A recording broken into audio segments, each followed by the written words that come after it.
Another day, another basketball stories na naman ang pagkikwentuhan natin. At ngayon nga ay ang balitang pagkuha na ng Los Angeles Lakers kay Derek Jones Jr. At ang balitang may tinapos na nga daw ngayon ng Golden State Warriors.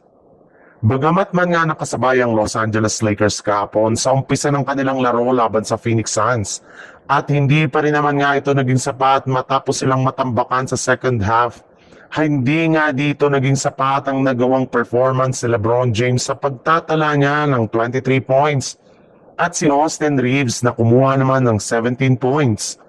Bukod nga sa sobrang hina ng kanilang depensa ay hindi rin naman nga sila nakasabay sa scoring na siyang pinakarason ng kanilang pagkatalo.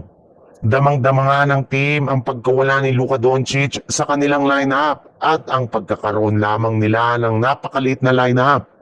Sinabi na rin naman nga ni Coach JJ Redick na napakalamya nga daw talaga ng kanilang depensa. Parati nga silang na-outplayed ng kanilang mga kalaban sa sobrang hina ng kanilang perimeter at inside defense. Kaya eto rin naman nga ang mismong rason bakit gusto ng Lakers na makakuha ng isang 3-and-D player kagaya na lang ng kanilang target na si Derek Jones Jr. mula sa Los Angeles Clippers. Gusto nga nila na magkaroon ng isang mapagkakatiwalaan na wingman na kayang sumabay sa pisikalidad ng kanilang mga kalaban. Sa ibang balita naman, isang malaking palaisipan na nga hanggang ngayon ang rason ng away sa pagitan ni Draymond Green at Coach Steve Kerr sa kanilang last game laban sa Orlando Magic.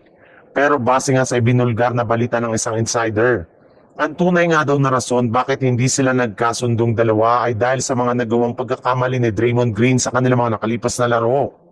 Una na dyan ay ang pagkakaroon nito ng napakaraming turnover na siyang sumisira sa kanilang mga nakukuhang momentum. Bukod rin dyan ay ayaw na rin naman nga daw nito na maglaro bilang kanilang center since tinatamad na nga ito na makipagsabayan o bantayan ng mga malalaking player na kanilang kalaban.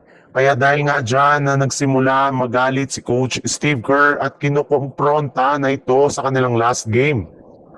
Pero sa kabila nga ng nangyaring initan ngayon sa loob ng prangkisa ng Golden State Warriors, ay hindi rin naman nga ito magiging rason para masira ang chemistry ng kanilang lineup. Kailangan pa rin naman nga daw nila si Draymond Green gayong napakalaki pa rin nga ng impact nito sa kanilang kupunan lalo na pagdating sa playoffs.